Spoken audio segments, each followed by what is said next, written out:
na sa ako ika research and tourism. For the education students, I do not know who will be your teacher, Anna, and there's a possibility that you would do action research. Pretty much similar to Quanti, but there should be ko ano, na features na similar to Quanti, but the only difference lang is there should be an actual intervention program for you to implement. So, like for example, no, you'll be after the end of the research, you will be providing a curriculum design or um, a plan of action baron, no, or an enhanced ko ano curriculum map, no, so maing ana no sa action research because you will be looking at pressing problems or actual problems gonna encounter sa mga teachers inside the classroom, and you will have to come up with solutions on how to address it. That's with um, action research, and then usually lang focus is like one specific subject, for example, or one specific like ano, teaching strategy. Sa tourism, I'm not saying nga wala po tayo ma-implement ana right after the research. But since you'll be using MRAD and quantitative, no, it takes a longer time. And usually, maabot na siya like 3 years development plan, 3 years enhance ko ano, tourism development plan, tourism marketing plan, depende na kung unsa ang output based on the scope of your research also. Okay? So again, no, si research, same naman Japon siya og characteristics. The only difference lang again is the format, how we write it, how we unsa siya pagplastar, but the process are basically the same. Okay? So I will no longer be asking you to like have this activity, no, separate ang katong those who would be using words and those who would be using numbers. So I'll just get through the discussion na diretso. So the learning objectives, wait lang. Have to expand pa di ay. Okay. Let me check if nag-expand ba siya. Okay. So, for the learning objective, syempre you'll be able to describe the characteristics of a quantitative research. I would have to look for my old PowerPoint. Nakatulog ako sa senior high because I also have a PowerPoint that compares the difference no between quanti and quali. So diri is mostly on quanti lang siya. And then ang kato kong daan nga PowerPoint is na siya kanang table nga kanang gi describe no ang difference between quanti and qualitative research.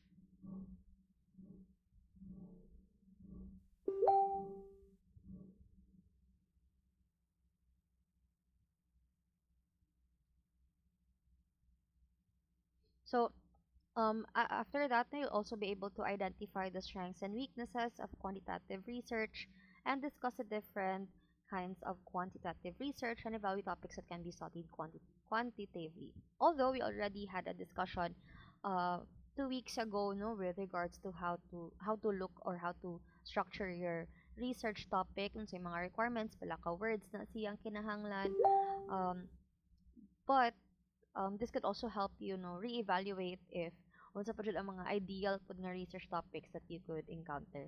For the tourism, okay na plaster na, ay naman natuto gahapon, and that's why I kept on asking you, no, I kept on asking you nga kanang kuan, did you do research on it, did you ask the tourism office and all, no, kay importante mo po kay na siya once you come up with a research topic. For the education students nga wala pa mo into research, no, manog pa lang, pero na may mga ideas, so please, no, kanang as early as now na pwede siya mo structure sa inyong topics na para na ay kapilian ang inyong teacher pohon once you are asked to present your research topic. Okay, so let's just go past through that, no. So what is quantitative research? So quantitative research deals with numerical values and how they can describe a phenomenon or infer a relationship. Usually in quanti, di ba? And it's not usually, should mo siya. Sa quanti, they deal with numerical data, no? They deal with statistics. Si quali deals more on thematic analysis, no? May nga tag thematic analysis si qualitative. So kato kong gi-mention again, no, so last 2 weeks ago nga ang qualitative gani class is smaller lang ang participants, ang maximum na nila is 10, and then you conduct focus group discussions, you conduct interviews, and then after that, no, you do thematic analysis. You try to compare through their responses if asa dira ana ay mga similar experiences or similar key themes no sa ilahang responses nga um, na-experience sa tanan nimo nga mga participants. With quantity, on the other hand, it deals with numerical data. The number of respondents are larger compared to qualitative. It deals with statistics also. Okay, so quantitative can describe a phenomenon that's descriptive from the word describe, no, describe a phenomenon that's descriptive, or it can infer a relationship or compare two groups of variables. It could be comparative, it could be correlational, it could also be experimental. Okay, so see, quantitative research is the go-to approach for scientific inquiry because of its ability to test hypotheses. So the basis of formulating and testing hypotheses are variables, and variables are very vital to your research because sila man na ang imuhang, syempre ilang imuhang i-measure, no? Sila pod na ang maoy kuan. Um, for example, no, in quantitative research, no, since sila man ang imong i-measure, no, you'd also test your hypothesis, no, and also you would also see the relationship between these variables or you compare these variables no so gasurround tanan sa imuhang nga variables no so these are traits that numerically describe or give meaning to an object phenomenon or group of people. So variables are the ones that are usually identified. Sila dyan ang center sa mo research. They are examined, described, or correlated to answer a scientific inquiry. Okay? So there are so many examples of variables like atay ibutang no na atay intervening variable, na atay controlled variables, na atay independent o dependent variables. So ang pinaka-common actually is the independent and dependent variable. So ang independent variable is the variable that is manipulated, especially in experiments. And then the dependent variable depends on the independent variable. Okay, so tagog scenario. Let us go back to the scenario that I have already provided last weeks ago, no, katong sa hamsters, di ba? So, for example, you want to know if a certain type of diet can enhance no, or improve the memories or memory or not memories, no, memory or recall no sa usa ka or puzzle solving skills sa usa ka hamster.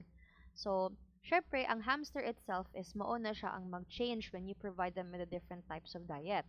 So let me illustrate no para mas ma-kuan pa niyo further.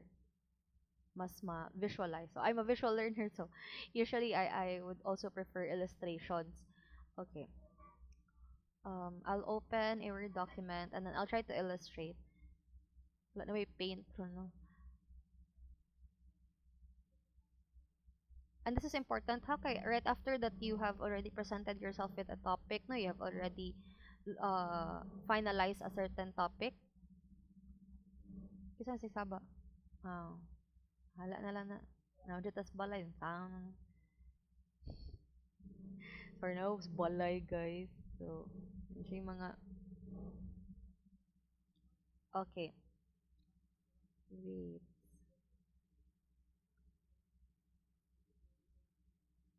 Wait. Sorry, hindi ko ka-zoom in kay kuan ako ang... Okay. Patabunan sa kuan. Nala na eh. Okay. I'll just show through objects lang. Okay, let us take for example this square is the hamster ato ibutang. This is the hamster and then may assume na to nga hamster na siya sa text box.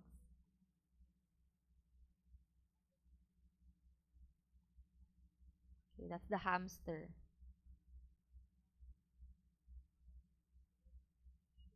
So si hamster guys is duha na sila no syempre kay dili mo pwede wala mo kay ika-compare ko asa ang mas better no pwede pod siya raos sa like naa kay mga before and after no usually this is common with experimental research no so na kay comparison like before and after no you allow the hamster to go through like a series of puzzle solving akoan or through a maze then you try to compare iyang performance before the diet and then after the diet no or after the katong tagaan nimo siya og kanang food di ba so Think for example, this is the hamster, and then you want to know what kind of food can actually improve the memory or the recall of the hamster. So, naa kay duha. Duha lang sa, ay sorry. Duha lang sa ang imuhang,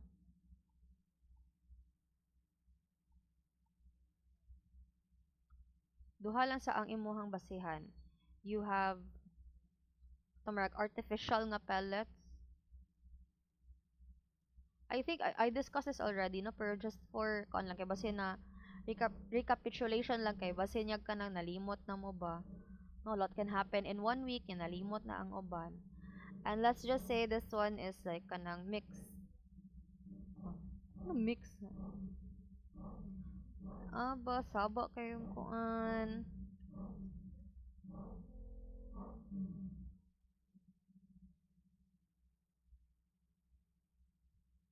Okay, this is mixed fruits and berries. Ano na to ning blue okay. Lalo siya kuan. Okay, so syempre, lain sa kayo kanang kuan usara ka hamster no. Usually in experimental we deal with two hamsters, but we would have the control variables. But anyway, si hamster nga taga ni nga pellets is the dependent variable. Later on, I will explain why this is the dependent variable. Pero kato nakaagi na og practical research kabalo naman mo nga no, pero ato lang siya pong balikon for the sake of recap. Okay.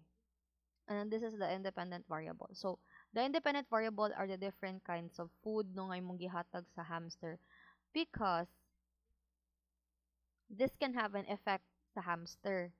No, kani man ni ang imuhang i-manipulate to have an effect sa hamster. Ikaw man bahala pila ka book grams imong ihatag.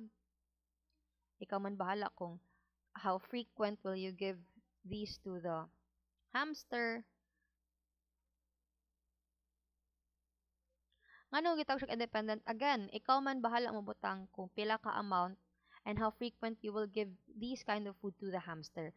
And ang hamster ang mo receive, ang recipient ani nga pagkaon, it can alter, their brain chemistry, or it can alter their kanang maka-enhance silang memory, ma-improve ilang memory nga mas dali na sa ka-remember og patterns, or for example, it's easy for them to, kanang sa na mga problems, mga puzzles nila, or kanang mga maze dali kay siya maka-figure out na based on sa pagkaon yung maghihatag sila for several months. Okay? Now, syempre, since siya man ang mag-usab, yung memory man ang mag-usab, muna siyang itawag nga siya ang dependent variable. Okay? So, syempre, naapo tayo mga ginatawag nga controlled variable. Unsa man ang ato ang controlled variable? So, una, para makita dyan nato no, nga naa dyan siya mas dali ang atong proseso, and then dili pod siya ingon nga counterproductive, you will have two hamsters. One will try the mixed berries and fruits, or katong natural lang, all natural lang siya nga diet, wala sa is artificial pellets, no? Unya, kaning duha ka hamster, dili for accurate ang results no sa ato ang akuan, accurate ang results, bali man atong kanang. For accurate ang ato ang results sa experiment, sorry. Natay ginatawag ang controlled variables. Asa tawag kaning arrow?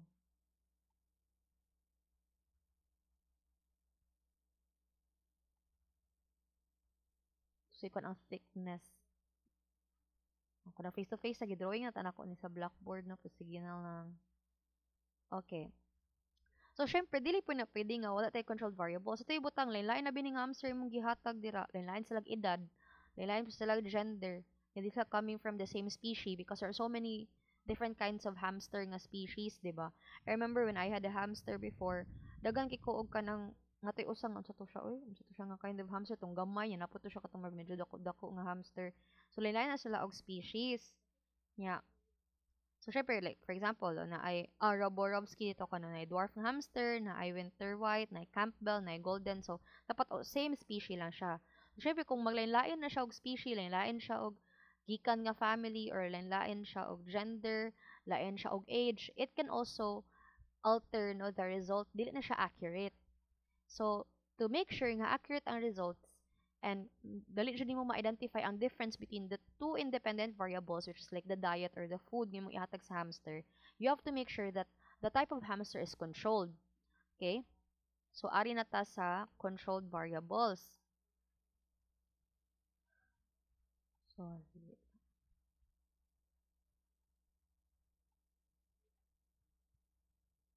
Okay.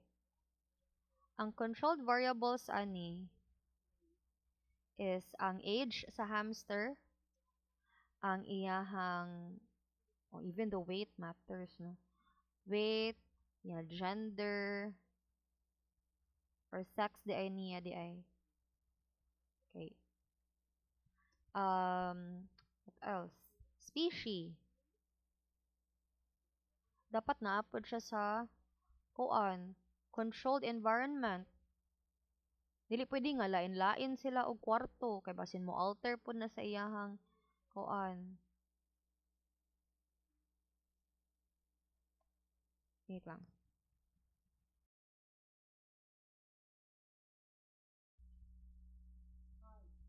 Environment, dapat controlled environment, no? What else? Dapat coming siya from the same family or ko ano kanang oh, siblings sila tila ibutang siblings. So yung dapat same age, weight, species, controlled environment, yan, siblings pod sila, no? The better kung mas closer lang ko ano. And then once ang one hamster one is provided with pellets and hamster 2 is provided with mixed fruits and berries, you undergo that kind of diet for, let's say, up to 2 to 3 months, you would then see the difference. So, una, syempre, um, musang i-observe, no? Yung asa nila ang duha ang mas, ko ano, mas proficient or ang mas dali makahuman og maze. Kung, ma'am, what if, like, naturally, bugo na dyan daan ang katong hamster 2, sorry for the word, like hamster tube even before nga ning hatag ka og kuan og fruits and berries. So mo po na siya ang mga things that we consider. So either we let them undergo the maze before giving them the food first para to see sa ilang performance if parehas ra ba, dili ba slow si hamster 2. Tibutan si hamster 1 medyo paspas siya compare ni hamster 2. Then after the diet na improvement kay si hamster 2 na ang mas paspas mo finish a maze compare ni hamster 1. Oh, so mga things like that. No, that's also the things that you need to consider when you do like experimental research. That's still part of quantitative, and then also like make observations. That's for experimental. And then mo na siya ang kanang when we talk about like how the independent variable has an effect sa dependent variable. Okay, same ra po na siya sa situation with different colored lights, 'di ba? Like you get the same plant but you expose these three plants, no? Pareha sila tanan, para sila nga kind of plant, nya parehas pud sila tanan when it comes to like pagtubo nila tanan, no? Parehas jud sila. And then same sila og amount of soil, same sila og amount of fertilizer, same sila og amount of water nga ma-receive, and they're also placed in a controlled environment. The only difference lang is that they are exposed to different colored lights. And then dira nimo makita no nga after pila ka semana mas paspas mo tubo ang katong exposed to yellow light compared to blue light. Okay? Nya ang blue light kay namatay noon siya, no? Yang katong yellow colored nga light is mas ning-grow siya pila ka inches ang katong plant, 'di ba? So that's also the relationship between the independent and dependent variable katong sa plants pod nga example. So ang plants dito is the dependent variable kay siya man ang mag-change based on its exposure to different colored lights. While ang independent variable is ang lights. Kay sila man imong gi-manipulate no, in order to have an effect sa dependent variable which are the plants. Okay? Ang independent variable dito is ang lights, di ba? So ikaw man bahala mo kung kani nga plant 1 is sa red, kani nga plant 2 is sa blue, ang plant 3 is sa yellow colored light. Then we will see kung nabay changes sa growth nila after pila ka weeks. Diba? So, that's the relationship between independent and dependent variable. Okay? So, masya diri, wala din ako na-share. Pati na akong chika, wala na ako na-share. Wait lang. So sorry. Wait. I was thinking na shared screen siya, entire screen. Kato na ako ang tab. Chika. Wala nakita akong presentation. Yeah, this is what I prepared kanina. Wala nakita. So, in the recording, nakita siya. Sorry. So, going back, so again, the independent variable are the artificial pellets, and then the mixed fruit and berries are the independent variable. the quantity and how frequent you give it to the hamster, mo na siya ang independent. Okay, mo man siya gi-manipulate to have an effect sa duha ka hamster. And then ang hamsters are the dependent variable, while the controlled variable, and controlled variables are important because if you don't control certain variables in your dependent variable, it can have an effect to the results of your experiment. So, kung di mo i-control ang edad, ang weight niya, ang sex, ang species, controlled environment, pati ang kung siblings ba sila, no, kung coming from the same family ba sila. So, if di mo na i-control, lain lang nga type of hamster, dili accurate ang results sa imuhang experiment. Same po na sa kato kung giingon kanina about sa plants, di ba nga? If ang plants, lain-lain siya nga tanom, unya, expose nimo siya different colored lights, dili siya pun accurate ang result. Kay wata kabalo, masking ibutang nimo sa blue light ang kani nga type of plant, paspas ra pun siya motubo. Unya, ang katong usa nga plant nga lain siya nga species, lain siya nga type of plant, unya, imo siyang expose sa yellow colored light, wala siya inga na nga improvement compared to the one exposed in blue. Kay lain gud sila og kuan, lain gud sila nga type of plant. Basta nang usa ka type of plant is kanang para sa Sansevieria nga kanang unkillable, or for example if ibutan nimo sa harsh environments mo thrive ra Japon siya, 'di ba? So dapat same ra pud siya nga type of plant, type of species of plant, and also dapat same ra pud sila og kadakuon, no? Same ra pud sila og soil, same ra pud sila og water, tanan it should be controlled. So that once you place them in the independent variable like the different colored lights, the results of their plant growth will still be accurate. Even though dili the same, no, ilahang pagtubo, pero at least accurate dyan ang result. Okay? So, yung ana na siya. So, again, going back to our presentation, an independent variable is that one that is manipulated, especially in experiments, to have an effect to the dependent variable. While si dependent variable is magdepende sa independent variable, or para di mo maglibog, si dependent variable siya ang mag-usab tungod sa independent variable. Okay? Again, sa independent variable, siya na imong i-manipulate para once nga mo agto siya ito sa dependent variable na siya effect towards the dependent variable. While si dependent variable is siya ang mag-usab because of the independent variable. Usually, nasa mga causal research na siya, no? Nasa cause and effect relationship. Kaya nakasabot ra.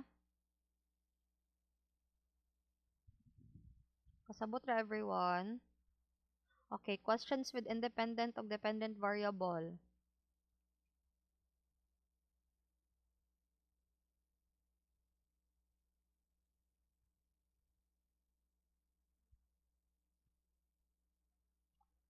Wait, mag-join ko sa kuan. Sa kaninga link. Okay. So let us proceed. These are the characteristics of a quantitative research. No, we have controllability, generalizability, objectivity, and replicability. Sa mga feature na ko nga discussions, ako yung ukayo no kay nam gusto kong daan nga laptop. Naapo ko'y PowerPoint on the different types of variables. The mga intervening, controlling variables, controlled variables, no. Then aside from the independent o dependent variables. Kay depende man na sa research no, napot tay mga ginatawag nga intervening variables. Lahi po siya og role. Okay? So intervening variables are kanang siya ang mutabang o explain no, sa relationship between the independent variable, which is the cause, and then also the dependent variable, which is the effect, no. So kuan siya kanang siya mo help og explain sa process, no. Na ko'y scenario ana when it comes to like kanang poverty and then access to healthcare, then unsa ang role ni intervening variable ana. So ako tong ukayod kay mato kong in next discussion, next topic nako by Thursday. Anyway, going back na sa quantitative research, so there are four, no, controllability, generalizability, objectivity, and replicability. Some of this were already discussed when I mentioned characteristics of a good research topic. So, nga dapat ka na pwede siya ma-replicate, pwede siya ma-continue sa uban nga researchers because, again, doing research, di man mo ma-cover tanan. Okay? Since di man mo siya ma-cover tanan, there's a possibility that other researchers will continue what areas that you have not covered in your research. Okay, so not under replicability. Anyway, let's start with controllability. So quantitative research should be in an environment where variables are identified and can be controlled, which we already mentioned just a while ago, no? So again, in quantitative, it should be controlled. Okay? Unlike sa quali nga, we're just meant there to observe. We're just there to observe. We're just there to um kung ano kanang list down unsa tong mga like experiences nila unsay mga natabo, no? So quanti, it should be in a controlled environment. Okay? Variables are identified. You can easily identify your independent and your dependent variables, and it is controlled in a way nga again, if it's experimental research, it should be an environment wherein dili siya ma-exposed to external factors like weather, no, or other kanang mga samok-samok sa imong experiment. Dapat it should be an environment wherein dili jud siya mahilabtan para to ensure accuracy of the results. That's for quantitative nga experimental. For non-experimental, controlled po siya in a way nga out of all like the general population, you would only get a sample size, no? And then depende na no, either you could have it randomly or non-random, but ikaw na ana ang magkuan kung pila, no, based on syempre like Sloven's formula or based on getting your sample size. So ikaw na mo identify na ana, no, kung pila ra ka book respondents ang imong kwaon. Okay? Especially if it's random rather, no, if it's random ang imong pagkuha sa respondents, so there's a possibility that either you would get okay, pila ka book ka ng participants diri, and then you would get them randomly or every interval ra abi, no? So either mag-stratified ka or mag-simple random sampling, but it's still controlled, no? So ikaw na naman kung imong mga respondents sila ra ni tanan sa usa ka population. Okay? Variables are identified, it can be controlled, your respondents are also controlled as well. It doesn't mean nga controlled nga coerce nimo sila into answering, but what I meant is um ikaw na mo ko ano if kana pila ka a person na kung mag-pilot testing ka 30 ra, ikaw na naman decide if you will pick them randomly or non-random, or for example if you're going to do survey, no, dili man tanan sila imong kwaon, you will get a sample size out of it, pa. So that's what we mean about the environment, the variables, no, can be controlled, the respondents can be controlled. There's controllability with quantitative research. Okay. Also with quantitative, there's also generalizability. So it's from larger sample sizes that the results are based as a representative of the population. So in connection to what I already mentioned, no, naa siya generalizability. So from the larger nga population, you can get a sample size that will represent the entire population. So unlike siya sa qualitative nga maximum is only 10, kaya di man na pwede nga daghan kaayo ka og participants in qualitative research kay tungod you'll be conducting an interview. So kung daghan kay kag-interview, daghan kay kag i-analyze, daghan kay kag i-compare, di ba? But with quantitative, it is required to have a larger sample of population to ensure accuracy. Okay, hatag ko og another example through illustration.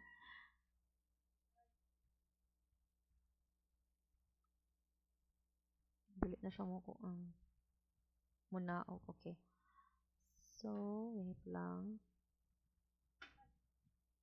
Have to drag it, no? Kay kuan manggod ka ng matabunan sa ay matabunan sa kung kuan recording.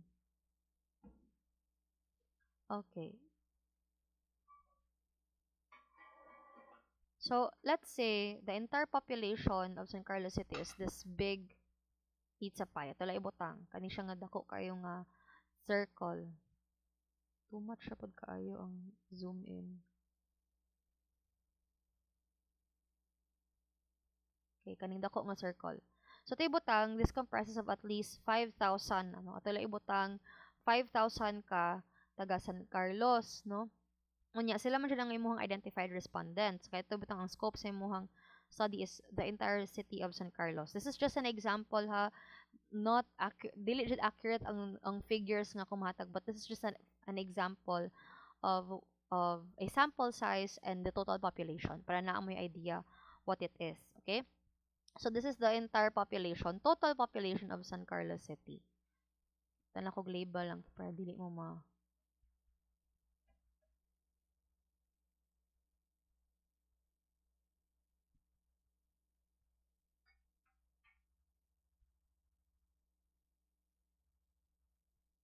Now, if you're going to get all of them as your respondents, that would be impractical, no? Because why? Again, 5,000, dugay kay mo man. Ako gani nag-survey ko usa ka bulan, 300 ka pin ra kong respondents, wa pa jud po na human, no? So, it takes time, 'di ba? And then magto sa kada ko po sa scope maglisod jud ka nga hotdon tanan. And dili pod guaranteed nga tanan mo answer. So, in order to have accurate results, okay, and still make it easier for you to conduct survey given the large population, you would get only a sample size of the total population. Okay. So, atoy butang a sample size is like a pizza slice. Sample ra Japon.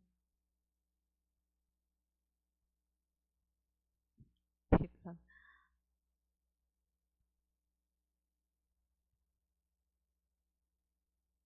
Ato lang i-assume nga pizza slice na siya, guys. Ana na lang. I cannot visualize jud bali. O, di ba? Nag-loading na ko.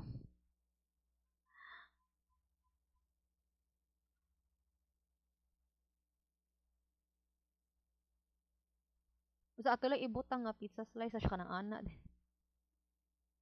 Wait. Muna siya. So, tay pamahaw. Wala siya kay pamahaw, guys. Na lang, no? Nga to lang i-change ang color para mas makita. May nag-illustrate naman pa diri. Okay, much better.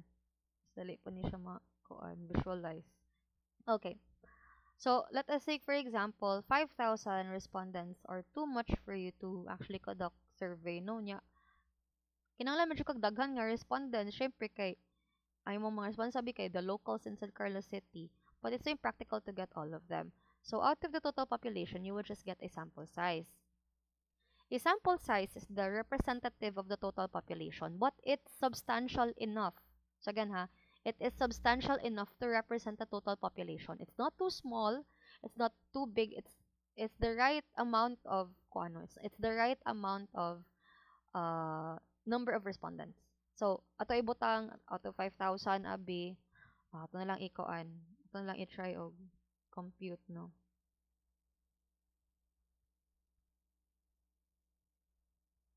Sample size for 5,000 respondents. So, magamit ang Sloven's formula. Ito lang ibutang 370 ra gani ang kwaon. 370 to 357 to 370 respondents. So, out of the total population, 5,000. Ano mo sa generalizability? Naara sa around 370 correspondents. Ma'am, okay ra na. Ma'am, dako man kaayo ang kuan ma'am kay 370 man to tanan, 5,000 man ang total population at 370 ra. Okay man siya kay actually 370 is substantial enough to represent the 5,000 total population. Okay? Unya at least dito ka mayawan og survey. Okay, with this, okay, you will get a smaller number of respondents from the total population, but it would not compromise the accuracy of the results. So that's the one thing nga kanang nakakonpod sa quantitative. You're required to have a big amount of like a big amount of respondents. Depende ha, dili man necessarily tanan jud sa tibok San Carlos ang imuhang kwaon. Depende sa nature of your study. Let's say ang imong study abi is like student services, like sa school, no? Like ang effectiveness sa student services sa pag-improve sa academic performance sa mga bata. Nya ato ibutang ang total population sa school is 2,000. So kanang 2,000 using Sloven's formula, kuha ra po kag sample size. Kung pila to ang represent, let's say 200 students ra, di kanang 200 ra ang imong kuan as respondents out of the 2,000 total population sa college. Ito ibutang as one example. Okay? So kani siya, they can represent the total population. And kay di mo gud na pwede nga, ay, pulo lang akong kuha na sa respondents kay kapoy mong kayo mo survey tag 200. Dili po na pwede nga too small ra pod. Kay dili mo gud na ingon nga ma-represent nila ang tanan. Ato ibutang mo survey abi ko, moingon abi ko nga kanang unsa yung prefer, full face to face or full online or pure online. Okay, pure face to face ta or pure online. Unya ang tibuok population abi sa college ato ibutang is 2,000. Unya kung gipangutan na pulo ra. Unya pulo anak nila gusto pure online. Pero wala kabalo majority di ay sa 2,000 prefer pure face to face. So katong 10 ka book does not accurately represent the entire population. So to accurately represent the entire population, you must get a sample size from the total population para fair, para may make sure pod nga dili lang gamay nga population imong i-interview kundi substantial, no? Kanang kuan, sakto-sakto nga amount ra pod. So, for ito ibutang 200 imong interview niya, na siya mga sagol-sagol, no? Na ay majority nila nag pure face-to-face, na pa nag-answer og pure online, pero majority nila is pure face-to-face, and they can accurately represent the total population. Okay, that's one of the characteristics of quantitative research because it has generalizability. Okay. Nakasabot ra, guys. Nakasabot ra mo. Okay. Questions with generalizability.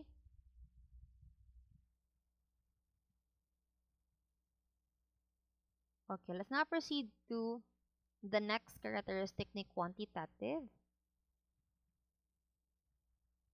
Sige lang ang participants. So next is the objectivity. So syempre from what we already mentioned, 'di ba, nga quantitative deals with numerical data. No, it deals with statistics. So it is subjective. It's not subjective. And actually, even if qualitative is more into focus group discussions, more into interviews, dili pud ta pwede nga subjective ta, 'di ba? Although subjective ang pag-collect nato sa kuan kay nag-interview good ta. So ilahan ng live experiences, sometimes it varies, no? Kay medyo subjective ilang responses, but how you process it is still objective. So research, regardless if it's quantitative or qualitative, it's still objective. The process itself, um, and we're not even gonna allowed to provide conclusions, even during even during the interpretation of the data, tabulated data. Mo tag conclusions or recommendations kung mahuman na taog interpret sa table, sa tabulated nga data, di ba? So, purely objective jud. So, with quantitative, the results, no, ikaw pod nga mag-conduct og survey and even ang responses pod sa imuhang participants are measurable, observable, and it's objective using structured instruments.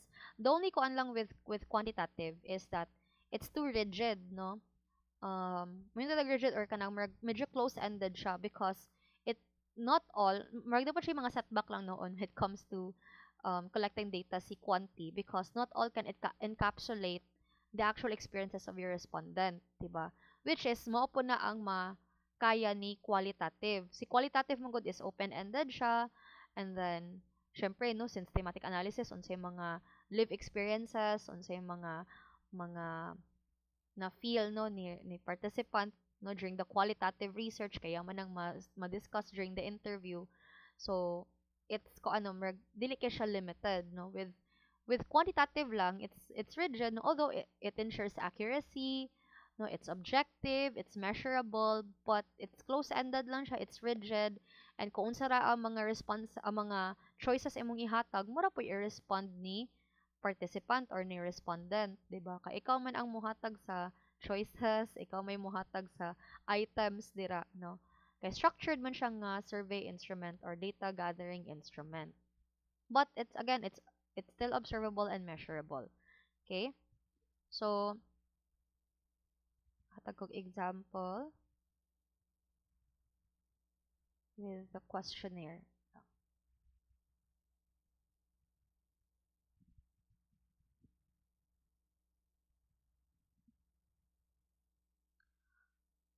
Oh, wait. Wala diri ako.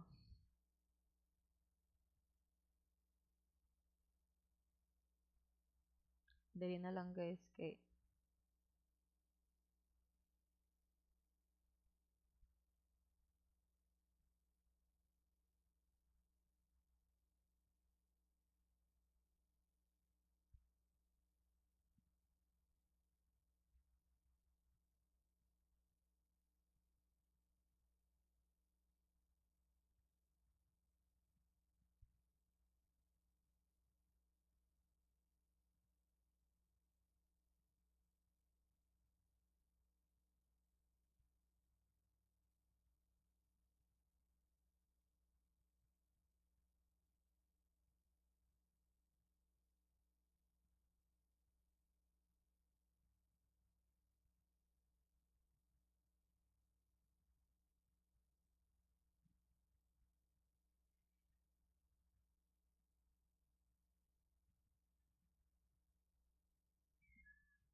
okay.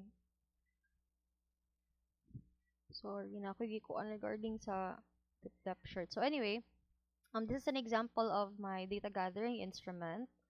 And then when we talk about objectivity and a structured instrument, with the questionnaire manggod guys is wait lang, let me just zoom it in para mas maklaro. Structured instrument siya because they're already provided responses para kapilian, and then the questionnaires are also ni undergo na siya test of validity and test of reliability. So it has already been checked for consistency of responses, nga few lang ang errors po niya, nga mas dali siya masabtan sa participants. At the same time, the questions can also answer what is already presented in the SOP. So meaning ang kaning mga questions nga naa diri can answer what is placed in our statement of the problem. So it measures what it intends to measure. Okay, so na-undergo na siya validity, validation, no, and reliability. So, since okay naman siya, no, na-check na siya, na proofread na thorough na siya og edit, no, for data gathering. So, this ensures objectivity, accuracy of the responses. Okay? Okay, again, structured siya because are already set na nga mga responses. Either it is a checklist questionnaire with yes or no responses, or it is a Likert scale questionnaire from strongly agree to strongly disagree, and then with set of items per variable. Set of questions per variable. So, muna siya nga no, observable and measurable because once nga mahuman na og survey,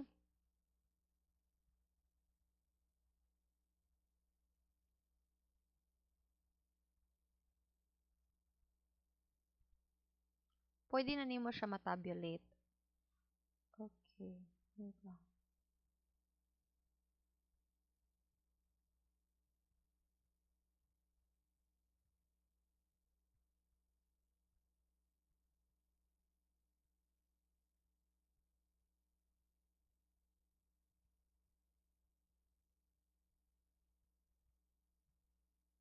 Same with this one. Asa to?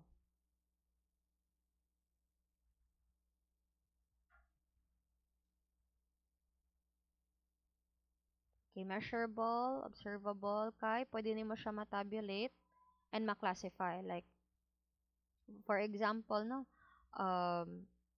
makano mo if pila ang ning answer og di siya mo, oh, wala pa ni siya na kunot. Dagan na kay kog files.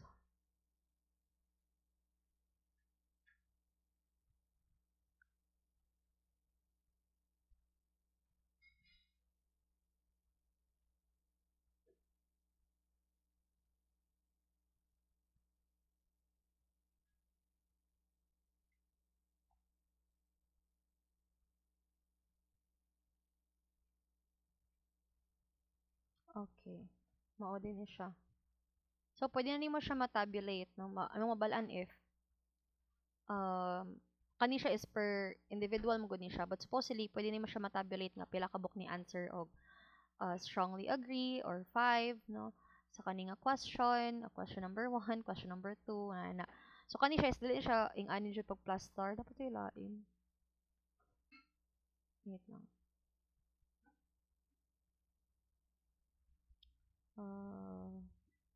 Ecotourism. Kana kay kog files no, naglibog na ko asa.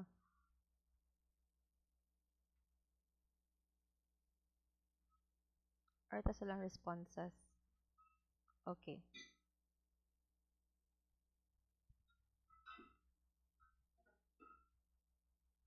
Okay, so this is one of the characteristics of quantitative.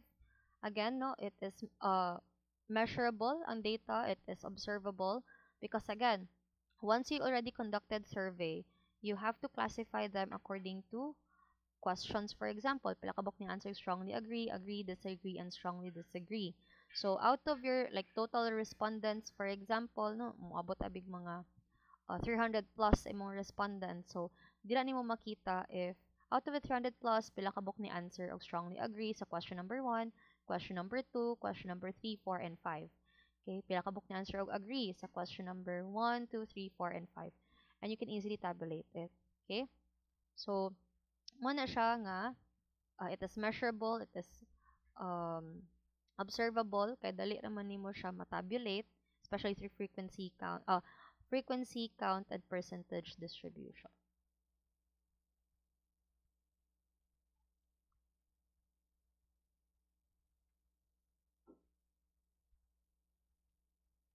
Okay, next is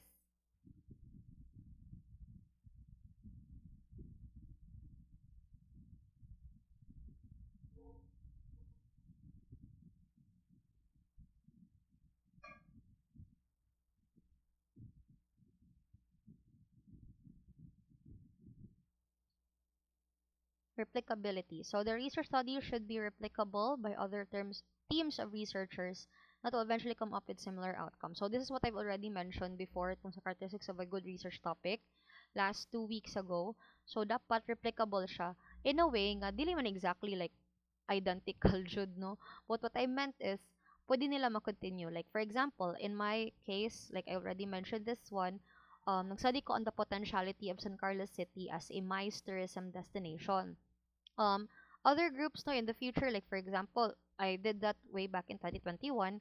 Nya fast forward to 2025 mo nagihimo nila ni Lusaria no nga group no sa katong bag-o ra ning graduate nga BSTM.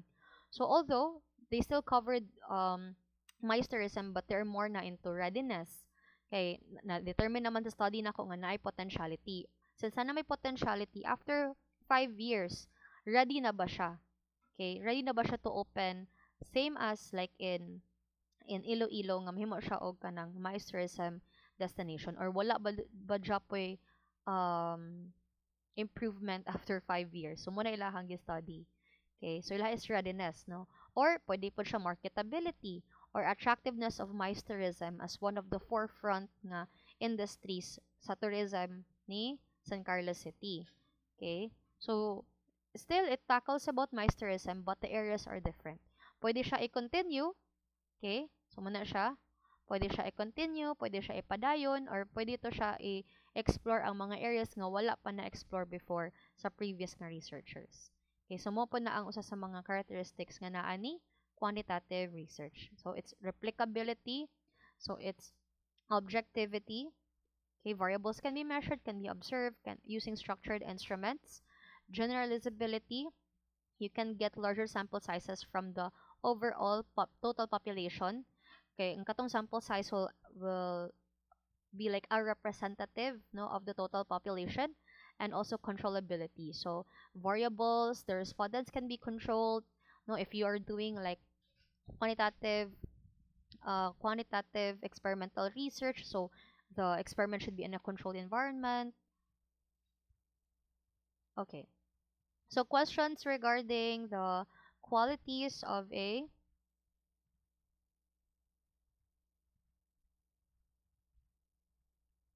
Wait lang sa guys ha.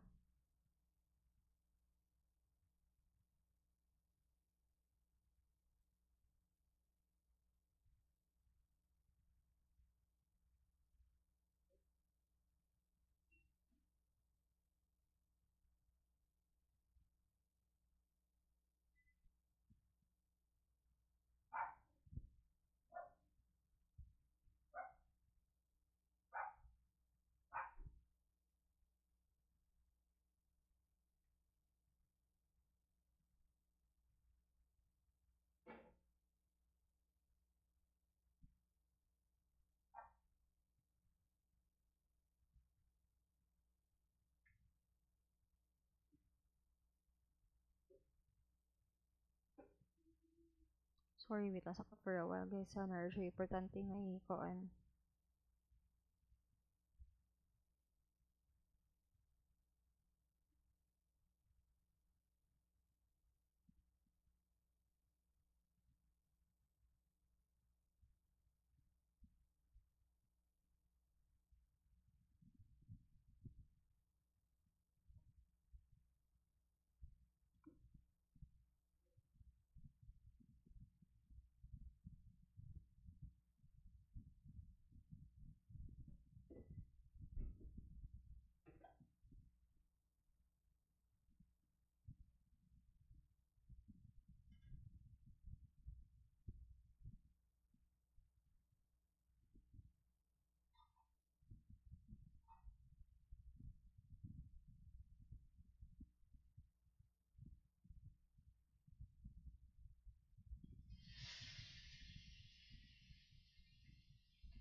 Wait lang for a while guys ha. Nara ko gikoan.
Okay, sorry kayo guys. Nag-commercial break sa ko kadali kay um regarding sa department shirts niya kanang nami mga kon sa uniform pod namo. May mga concerns. So, for tourism, by the way, ako anang ipabalhin sa treasurer. So, tanan gusto ni Strictly Office sa treasurer na ipaagi ang payment. So, okay raman. I don't know kung kinsa ang confer sa kung sa Sibam, I would still prefer Expert Tech because 400 and then bago naman lang sa stray kay ning reklamo jud ko dugay kay ang supplies last year. Dugay kayo naabot ang uban nga orders although naka fully paid na ta. So, commercial break na nako ni nga chika no. So, kuan katong mokuha sa new department shirt labi na sa mga incoming fourth year na kung magpa-remembrance pa jud mo before nga mahuman ang school year. So, pwede ra. I think same amount raman siguro Japon. I do not know kay ang treasurer na ang mag-collect ana. Um, and then ang sa sizing kay moas pa ko if basin kami ra ba Japon sa sizing then igo ra mi mo hatag sa kuan sa sizes then ang payment is through treasurer. For all departments na ang collection dito sa treasurer. Pero ang kuan prefer jud pa ako expert tech kay 400 makabarato mo good mo guys nya wala na siya ginansya actually. So kung 400 400 ra jud. Nya I think 380 kung katong mga kuan tong mga interim shirt.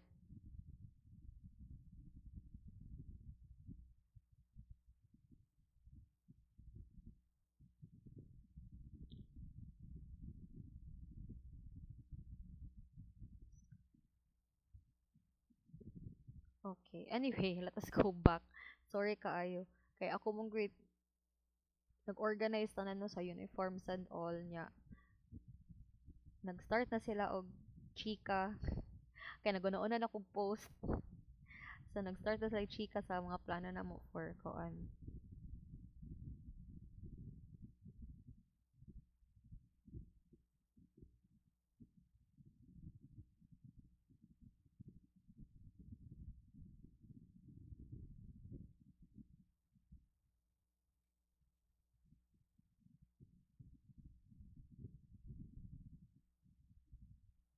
Okay. So anyway, let us continue. Let's proceed with the strengths of quantitative research.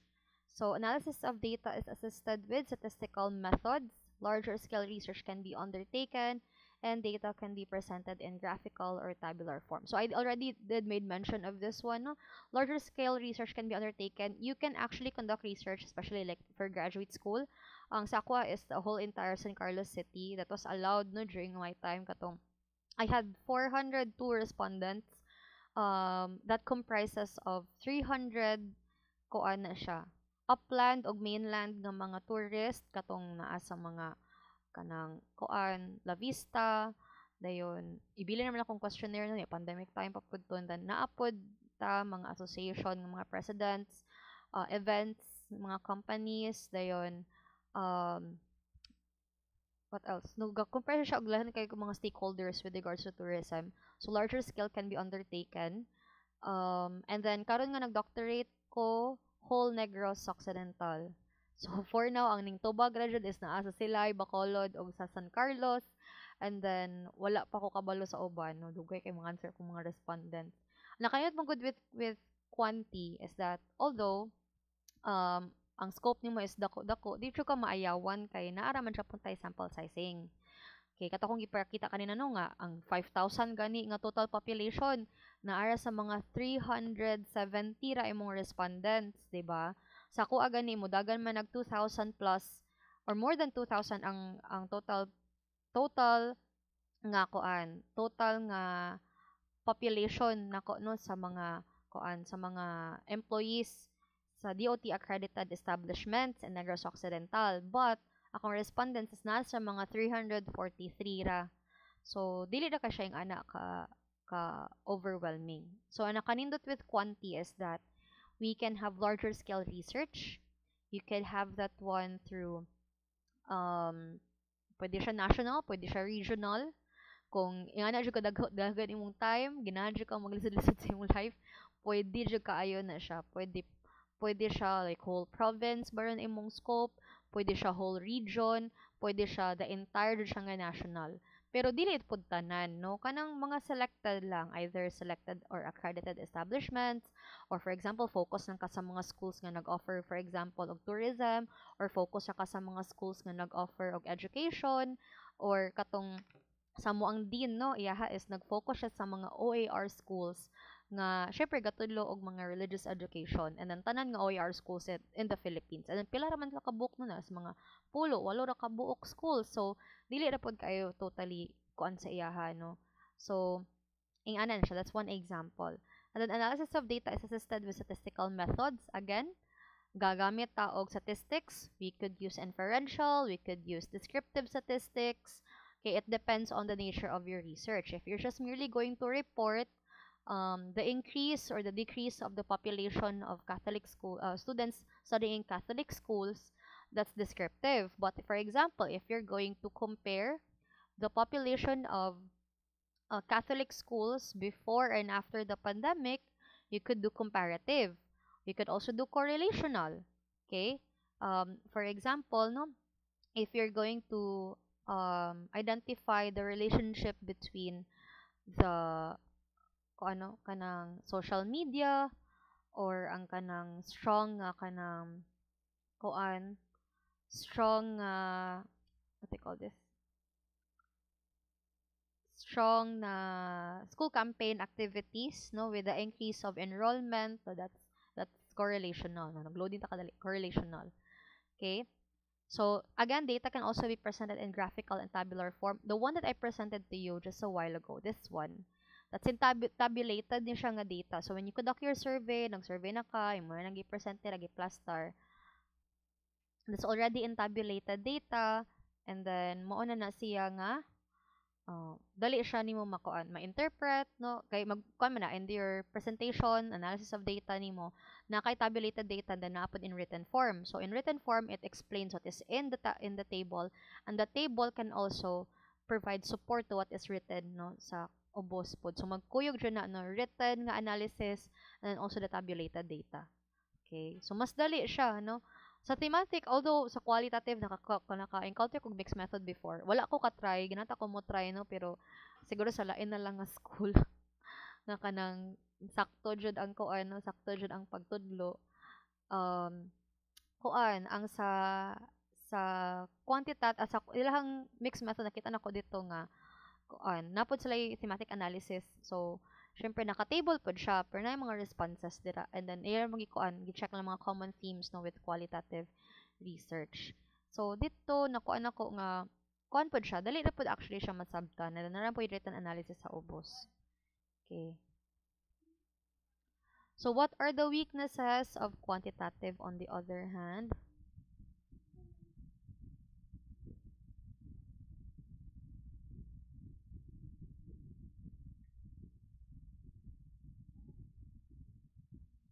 Okay. So weaknesses of quantitative research, a large sample size requires a lot of time and effort, and that is true. Um, katong kuan during the time nga nagmasteral ko, it took me 2 months siguro to finish 400. And maski nagpatabang pa ko sa uban, no, maski nagpatabang pa ko sa uban, guys, dili ra Japon ingon nga madali-dali ra. Okay, syempre, ato nga time kay summer man to, naka-advantage lang pud ato is that it was during the pandemic man good, so I had a lot of free time. Uh, but it still entails a lot of time. Maski naman kong free time, unlike karon nga kanang mix of trabaho and all ga survey ta nya say makaligtaan na or malimtan na nya tagba pa kag remind sa respondents dugay pa kay mo answer. During my time pod when I had like ko ano kanang nag test reliability San Carlos City pa lang na ha, wala pa ko nabot sa ubang mga lugar pa ato. Dugay jud, as in dugay kay mahuman nya kanang mahatag mga ikon nag permission usay ang uban nila is like very skeptical pa, like dili pa sila nga naka-open to answering the survey, so I have to look for a different type of respondents na pod. So it takes a lot of time. Although you can entail like a bigger scope of research, but again, dili pwede madali-dali. Module na siya. Statistical analysis requires an expert to perform, and this is true, no? Maski ako, guys, no, dili jud ko yung anak expert in statistics, although we have SPSS, but sometimes commit pa ta og mistakes when it comes to, how to actually do it, diba? So we need a help of a statistician. and you pay for those statistician, no? Sa to sa Santa Rita, we don't pay them, which is kanang unfortunate kaayo, no? Kay in other schools, we actually pay our statistician. Effort ba kay na nga mo tabulate ka, mo plaster ka og data. So, mga ipabuhat ra is kanang pasnakon na ninyo sa Sir Abiliar, pakon na lang ninyo, no? And syempre, kapoy pud biya kayo na nga mo plaster, 'di ba? So, it tells an expert to perform. Even with koan, with although we do have Grammarly internet no, but other grammarians also, no, it entails a lot of time pud nga sila na mismo so at least sayon-sayon pa nimuhang research ba dili ka makuyawan even though there are statistics kay naa man siya po yung expert nga mo help nimo. Pero ang problema lang is if it's available pod nga at the same time, no, sa kadaghan po niya i-cover nga mga researchers, then quantifying and reducing observations to numerical values makes it too simplistic. So again, no, ang kuan magud siya since rigid siya, di man nimo ma-encapsulate tanan nga responses sa participants nimo kay ikaw man mo set sa questions, ikaw man set sa kuan, ikaw man mo set sa mga responses. So close-ended siya unlike sa mga qualitative nga considered ilang mga live experiences pwede nimo siya mabutang dira, no? So with quantitative, no, gina-reduce siya into numerical values, no, making it too simplistic because again there are lists of questions sa kabutang dira and then muhatag ra ka og mga kuan mo check ka strongly agree strongly disagree, and not all of those responses can encapsulate what they actually feel and experience, no, sometimes no, sometimes dili niya ma-encapsulate tanan.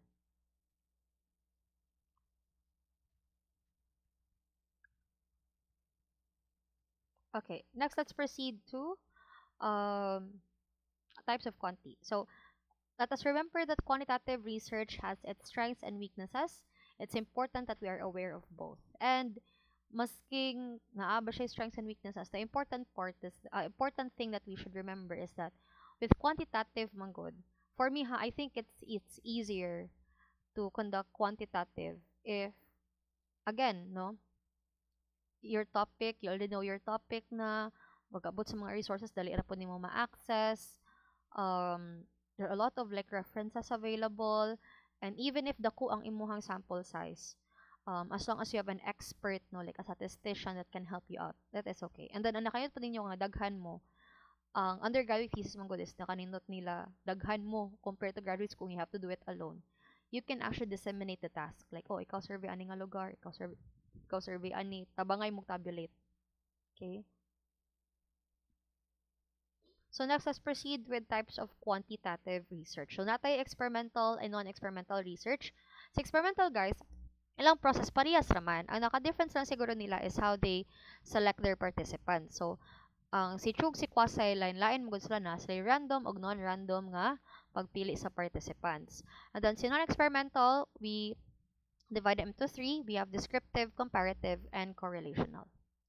So the experimental and non-experimental types of quantitative research depend on the topic and the nature of the problem being investigated. So again, ingon ako ninyo sa sinugdanan palandaan, your topic is very important because sila na ang mo set og kanang ko ano, sila na ang mo set og kanang murag kuan mga mo ni siya ang focus nimo, mo ni siya ang imuhang um, mo ni siya ang imuhang topic nga studyhan, no? So mo na siya mo i-investigate na topic, so all of your research efforts around that topic itself. Okay, so mo na nga kung imong title is, you know, dili siya relevant, wala siya novelty, or for example para sa nano mo pa na common issues nga mo ang nakitaan gahapon nga paglantaw nila few ra ang mga references, so maglisod jud, no? So again, ang types of research nga imuhang pursue will be based on the topic and the nature of the problem being investigated. So we will start with the true experimental research. So the primary objective of a true experimental research is to identify a cause and effect relationship between the variables where the samples are randomized. So randomly selected, no? Dili ingon nga ikaw mo point out nga ikaw akong participant, no? So it's random, okay? And then same naman Japon sila with the quasi, no? Wait lang. Same naman Japon sila with the quasi. Kay si quasi nan siya po cause and effect relationship, no? It's a causal research.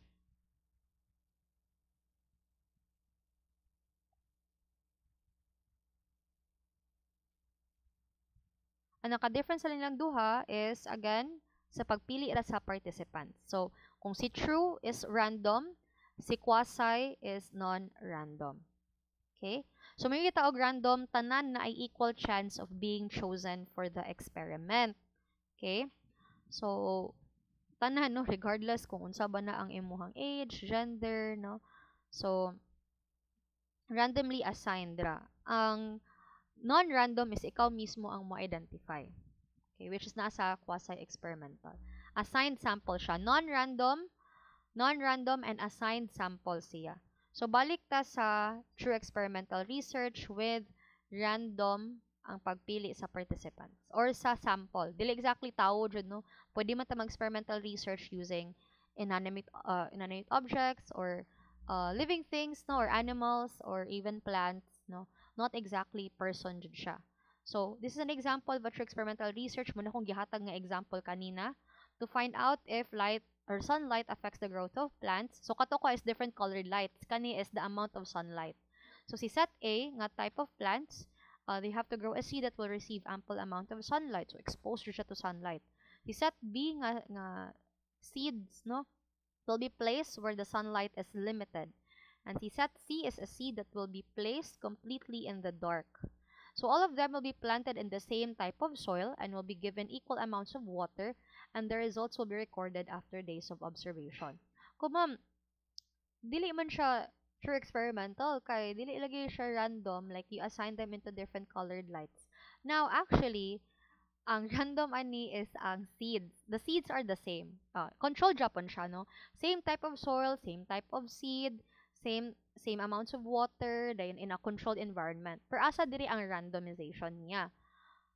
You don't know, like for example, you don't know what kind of seeds, same seed siya, pero dili ka kakuan ba nga kanang, ay, kanirang first na, asa first packet nga seeds akong ibutang sa set A. So, imo siya i-random, no? Like, atay ibutang na kay tulo ka book packets of seed.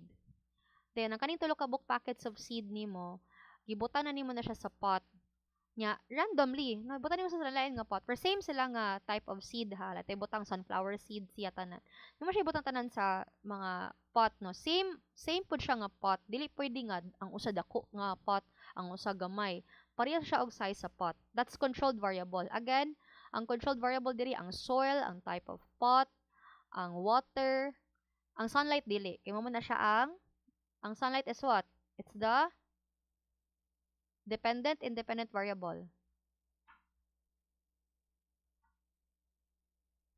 What? No. So, the sunlight here is the independent variable. The dependent variable is ang seed. Asa diri ang randomization, ma'am, kay through experimental research man kani siya. Kanang mga tulo ka packets nimo, dili man ingon nga kani nga pot kaning sachet sa kuan akong ibutang. Kani nga set B kay ang sachet number 2. Ang set C is sachet number 3. Dili, no. Random ra ka mabutang, oh. Basta, pangtanom na lang ako ni masking asa. Oh, that's random, no. Ipangtanom na lang ako ni masking asa, din ako na siyang expose sa lain nga sunlight. So, kabalo, ang katong naa sa sachet nga 2 or sachet nga 3, nasagol po dito sa set A. Ang nasa sachet nga 1, 2, or 3, nasagol po sa set B. Ang set C po, naapoy mix of sachet 1, 2, and 3 nga mga seeds. So, although same seed siya, pero gikan sa lain-lain nga mga sachet. So, mo pa na ang naka-random. Randomization po niya. Hatagtag other examples. Tao na po, no? Sa experimental random sampling. Okay. So, kani is related to tourism. Nagkuha ka og 200 front desk staff from various hotels. So, nagikan sa Awani, gikan sa Belladama, gikan sa Palau, gikan sa Carmel. And then, random selection. So, imo siya isagol. Iparehas nimo sila og sinina para di ka maka-identify nga kani taga Awani, kani taga Palau, kani taga Carmel. So, imo siyang isagol-sagol. So, same sila og sinina, naka-white t-shirt sila. Imo sila isagol. Out of the 200, nagisagol ha, gimix na nimo nga mga front office staff, kuha kag 60, kuha kag 60. Mo kuha ka og 60, ang 30 mao to siya ang experimental group. Ang 30 mao to ang control group. Okay, that is random. Okay, that is random selecting of participants using true experimental research. Nakasabot ra, so katong 200 ga-compare siya of mix na siya. Random front desk staff from lain-lain nga mga hotel. And kaning 200 mo kakag 60, kanang 60 ra imong i-appeal sa experiment. Okay. Yang kaning 60 gani ka book, kaning 60 ka front office staff. Wala ta kabalo kung asa na sila gikan nga mga hotel, kana sila kay wala po ta kabalo kung ano sagol-sagol na mga babae na mga laki, di ba? So muna siya. Okay. So all of them will undergo the experiment. Not all of them, but the 60 ra nga chosen randomly will undergo the experiment. Okay?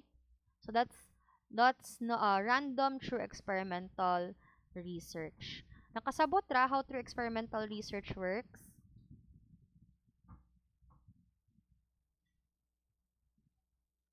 Okay. Next na pod is ang quasi. Okay.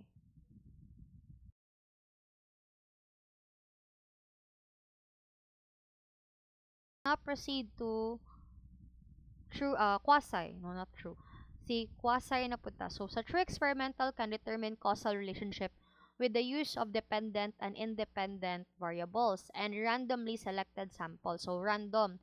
Si quasi parehas sa Japon na Japon siya independent o dependent variables. Experimental Japon siya, na Japon siya cause and effect relationship, pero ang nakalahi lang ni quasi is that assigned sample siya or non-random, meaning ikaw ang mo select, no, ikaw jud ang mo determine kinsa imong participants, dili siya paya sa tungkuan nga isagol nimo sila nya random ra ka select, wa ka kabalo asa ato ang mga staff sa Awani, staff sa Palaw kay nakasagol naman siya, so random picking ra siya. Okay, so mo to sa true. Si quasi is ikaw jud ang mo pili, no. So an example of a quasi experimental research nga non-random or assigned ang pagkuha sa sample is you wish to know the effect of height on milk brand preference. True experiments would have to randomly assign the respondents to groups where they would be subjected to taste test in order to which brand they prefer. Pero, since quasi money and height is an innate characteristic of a person, respondents cannot be randomly assigned to groups. Instead, group respondents are assigned groups based on their height. For example, no, ginawa ka makabalo kung mag-differ ba ang pagpili sa gatas sa brand sa milk depende sa height. So, magbutang ka dira sa duha ka cubicle naa diray duha pod ka baso nga gatas. Ang usa is para pampataas, ang usa is pampa-strengthen sa bones. So agana ang usa nga milk is pampataas, then ang usa nga milk is pampalig-on sa bones. Nya same pod na nga milk pod gibutang dito sa pikas nga cubicle. So si cubicle 1 naay duha ka glasses of milk for strengthen bones and para pampataas sa height. Then sa pikas pod nga kyo same pod nga milk no pampataas o pampalig-on sa bones. Now, if true experimental na siya guys, imura silang no, kanang imura silang i-random nga pili lang mo dirag unsay inyong gusto nga nga cubicle. Then pili ra pod mo dira unsay ginahan ninyo nga gatas no. Muna dira no kung true experimental random lang. Pero kung quasi na gani siya, kamo na mo assign. Kamoy mo pili. Non-random ang pag-select. So, ang mga putot, para sa ako no, mga 411, kanang wakabot og mga 5'6", no? Kanang mga nugbo, no? Mga 4 feet ang height. Ibutang sila sa ibutang sila tanan sa cubicle 1. Then, ang mga tag-as og height, kanang mga 5'6" to 6 footer, no, ibutang sila sa cubicle 2. Ipasulod sila dito tagsa-tagsa sa katong cubicle, then ay do kagata sa papilion sila. So gigrupo na gi-classify na nimo sila. Okay, according to their height. Pero same siya pala ma-receive nga milk, no. Ang imo ilang taon nga okay, ang mga putot kay mostly lang ginapili katong pampataas og height nga gatas nya katong matag-as kay pampalig-on sa bone. So kay gipapilim sa duha ka gatas dira, lain-lain sila preferences. So naa dre effect ang height sa milk brand preference. Okay. So moon na siya sa quasi. Ikaw ang mo assign nila og groups, no? Same po na sa kanang sa diabetes, 'di ba? Naman ay mga type of diabetes, no? Sa quasi experimental research sa katong kana kong notes sa katong type of diabetes nga kuan patients. Okay. So si quasi ta naa kay 60 ka patient with type 2 diabetes sa community health clinic. Ang 30, so same ra sila ha. So ikaw na mo assign, no? Kamo tanan parehas mo og diabetes type 2. So ikaw na ning assign na ka og kanang respondent or participant. Dili siya random nga. Oh, kato tanang na diabetes, ali mo diri kay nata experiment. That's random, that's true. Pero kung quasi siya, imong pilion katurang na ay type 2. Dili tanan nga na lain-lain nga diabetes, kundi katurang na ay type 2 nga diabetes. So katong na ay type 2 nga diabetes, imo siyang pagtuon ito sa health center, ang katunga ato, no, 60 sila tanan, no, 60 tanan nga na type 2 diabetes. Ang 30 mo gamit sila og app, mobile app nga mo help kanang kuan regulate sa imuhang marag sugar baron, no, or kanang kuan kanang help track sa imuhang sugar levels. Then ang ang 30 with type 2 Japon, no. So ang group 1 nga na 30 ka buok participants mo gamit sila sa app nga that can help them track their sugar level. Then ang group 2 nga 30 pod sila dili mo gamit sa app, like the usual routine lang pero walay app nga mo guide nila. So asa nila ang mo improve ang ilahang sugar level after pila ka months. So it's still quasi kay ngano man asa man ito ang controlled or non-random or assigned group ang katong ilahang type of diabetes. So kung random pa to siya, kung true experimental, tanan nga klase nga diabetes imuhang ipa-appeal sa experiment. Pero since imong gipili kato ramang naay type 2, so dili siya true experimental kundi quasi siya, no, quasi experimental research. Okay. So hatag ko og question na pod binya kamoy decide if it's true or quasi. So na ako'y experiment unya ang hamsters nga ako ang kwaon for the experiment is katurang winter dwarf nga species tanan. Winter dwarf nga species tanan. So since as kuan man siya, unsa man ni siya quasi or true experimental. Ang type of kanang hamster nga kung kwaon is kuan ra siya. Specific ra nga species katurang winter dwarf nga species. Assigned siya nga kuan group. Unsa man siya quasi or experimental? Ano, quasi or true experimental? Hello?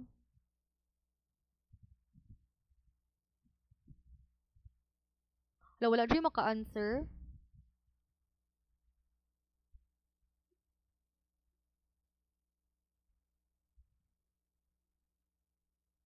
Hala, nakasabot mo or wala sa true or quasi? Kuya siyasa. True Ano, true experimental experimental man tong dam. sa hamster. Balik ko na akong question ha. Nagkuha ko og hamsters sa akong experiment. Pero, kuan ra, katurang winter dwarf ra nga species tanan ako ang kwaon. True or quasi siya nga experimental research?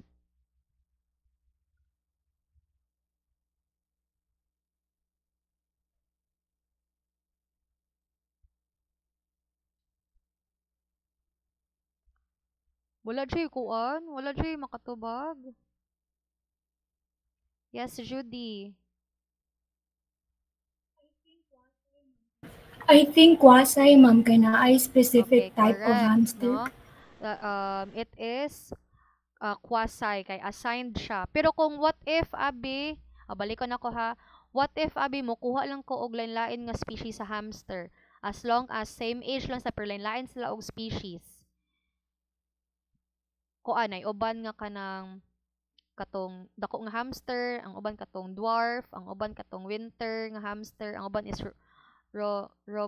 Robovinsky nga hamster. Lain silang species. So random lang pag select, like gitapok ra sila tanan niya, mo random lang kog select atong mga hamsters for my experiment. Okay, is it true or is it quasi experimental?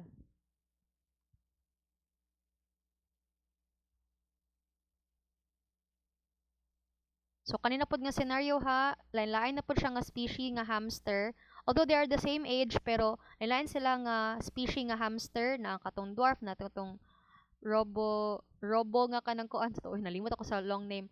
Na robo nga kanang kuan nga hamster, then katong dako tong golden no, katong bigger than the dwarf nga hamster. Lain sila nga species, and then gisagol sa pen niya. Random ra ko mo pili kinsa ko ang asa ato nila nga mga hamster akong ibutang sa akong experiment.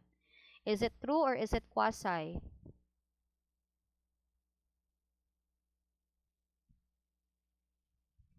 Hala. Kaysa kasabot ra mo sa akong gi-discuss kanina or galibog Japon mo. Experimental pa lang gani ni. Wala pa ta sa non-experimental.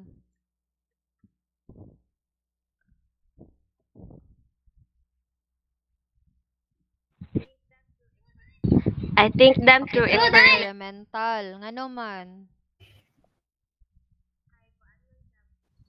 kay kuan man dam Kay kay random man nimo siya gi kuan dam gikuha. So, okay, that is correct, no? So, margalibog pa ang uban, no? Kay wala pa sila kakuan. Akong balikon ha, basta random gani ang pagpili sa participants regardless sa ilahang height. Ato ibutang pareha sabi silang edad, pero lain-lain sila og height or lain-lain sila og gender. Nya, as in random jud sila, no? Pag gusto na ko og pili dira, random picking. That is true experimental. Pero kung quasi gani siya, it is assigned, no? And it is non-random. So, muna siya non-random. Perfect example ana is usara ka, for example, tanan nga senior high ako ang ipatapok sa field pero katurang mga babae nga ABM students ang ako ang kwaon as participants. That's quasi. Kaya ang similar characteristics nila is ABM students sila babae ratanan. Pero kung isagol na ko tanang mga senior high, nya random picking ko na ay sagol TVL, na ay sagol ABM, na ay sagol STEM. That is true experimental. Katong sa diabetes, regardless silang edad, lain-lain silang edad, lain-lain sila og gender, pero they possess the same type of diabetes, which is type 2 diabetes, which is perfect pod sa ako ang experiment katong mobile app nga mo track sa ilang sugar level.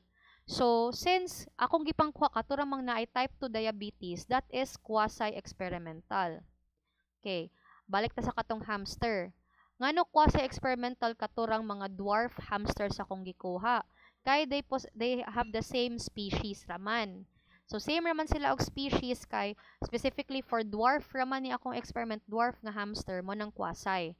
Pero katong scenario na pod nga lain-lain siya og mga species, no, na ay katong robo nga hamster, na katong golden nga hamster, na katong dwarf, na katong winter dwarf nga hamster, lain-lain silang hamster. Nya random picking ko, nya sagol-sagol sila sa experiment. That is true experimental. Okay? So, di siya mo maglibog, ana. Basta, ang imuhang participant sa experiment, they possess the same attribute. Either same ba sila height, kay mo man ay required sa imong experiment, or same ba sila og sakit, or same ba sila og gender, or same ba sila og kurso. Basta na sila same characteristic tanan, maingon gi kog same, that is quasi. Maingon gid ko og random para sa atong mga front desk employees, no. Wala mo ko kabalo asa dira ang mga empleyado sa awani sa Palaw, sagol-sagol naman to sila niya, random picking na lang man ko. So wala ko naghunahuna kung asa sa lagikan nga hotel, kung babae ba sila or lalaki, basta mag-random ra ko og kuha. That is true experimental. Okay? Basta random gani, wala sila similarities, pag gusto na kog kuha dira or pag gusto na ko og kinsa kong ipakuyog dira, that is true. Kay random man siya pagpili. Nakasabot ra?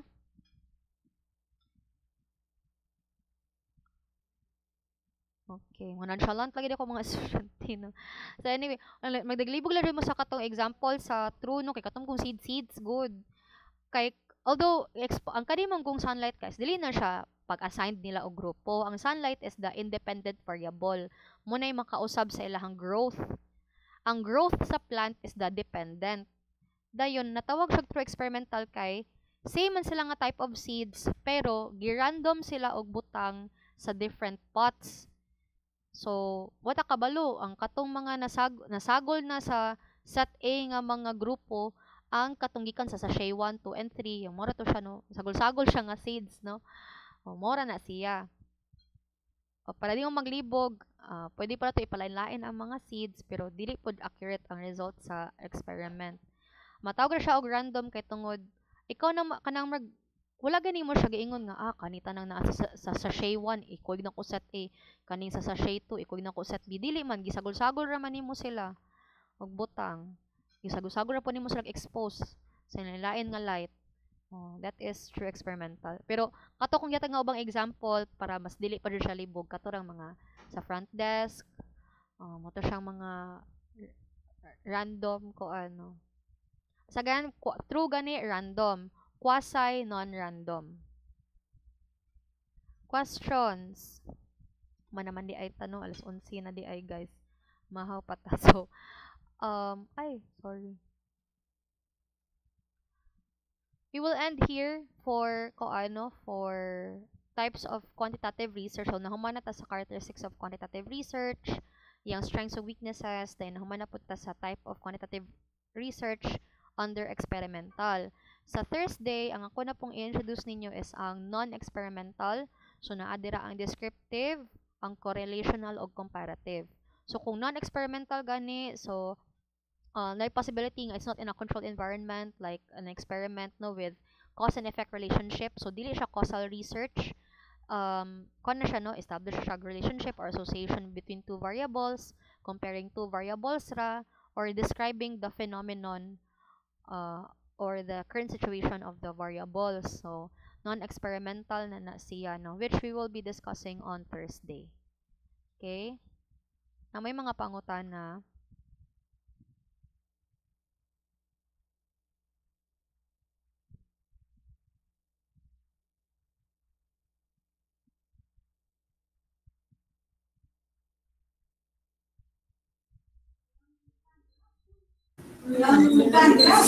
Okay, wala na may questions.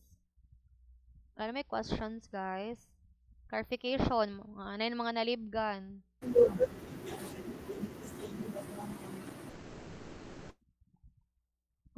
Basi mangutan ako ini ka Thursday ha, naglibog na pud mo sa difference sa quasi o true. So, I will upload this PowerPoint sa ato ang koan, GC, and also the recording of this session, okay? Then we'll see each other again na pod sa Thursday for the continuation of the types of quantitative research. And then ako pa tong ukayon to mga daan ako nga PowerPoint katong mga types of variables. Itong mga intervening, controlled variables, sa patong usa gani. Ganun man to sila, types of variables. Okay, so since wala nang may questions tanan, we will end our class with a prayer. In the name of the Father, the Son, the Holy Spirit. Amen. Glory be to the Father, and to the Son, and to the Holy Spirit, as it was in the beginning, is now, and will be forever. Amen. Saint Rita, pray for us. In the name of the Father, the Son, the Holy Spirit. Amen. Okay, thank you so much, everyone. Bye-bye. See you Thursday. Bye, ma'am. Thank you, ma'am.